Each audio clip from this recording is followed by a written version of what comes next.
सिंगरौली जिले के खमरिया गांव से कुछ ही दूर जहां खेतों के पार धुंधली सी पहाड़ियां दिखाई देती थीं, वहीं से शुरू होता था बिच्छी का विशाल जंगल, घना अंधेरा और रहस्यों से भरा हुआ। बरसों से इस जंगल का एक ही नाम सुनकर लोग सहम जाते थे, डाकू भैरव सिंह। एक डाकू भैरव सिंह की दहशत। भैरव सिंह कोई साधारण डाकू नहीं था। उसका कद विशाल, आंखें लाल और चेहरे पर गहरी चोट का निशान था। कहा जाता था कि वो रात में जंगल के किसी भी कोने से अचानक प्रकट हो जाता था और पलक झपकते ही गायब भी हो जाता था। खमरिया, बरगवां और बिच्छी के गांवों के लोग रात में घर से बाहर निकलने से डरते थे। किसानों की बैलगाड़ियां, लकड़ारों की कुल्हाड़ियां, यहां तक कि मवेशी भी कभी कभी जंगल में खो जाते थे।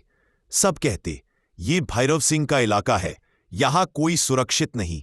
2 खमरिया गांव का वीर नौजवान सोहन। खमरिया गांव में सोहन नाम का एक निडर लड़का रहता था। उसके पिता जंगल में लकड़ी काटने जाते थे और मां गांव की चौपाल में दूसरों की मदद करती थी। सोहन बचपन से ही भैरव सिंह की कहानी बड़ा हुआ था, लेकिन वह डरने वालों में से नहीं था। एक रात गांव में अफरा तफरी मच गई। गांव की एक गाय बिच्छी के जंगल में खो गई। वह गाय सोहन के परिवार के लिए बहुत कीमती थी। सबने कहा, जंगल में मत जाना, भैरव सिंह मिलेगा तो जान से मार देगा। लेकिन सोहन बोला, मैं अपनी गाय को वापस लाकर ही दम लूंगा। 3 रात में जंगल की ओर सफर, मशाल हाथ में लिए सोहन आधी रात को जंगल में घुस गया।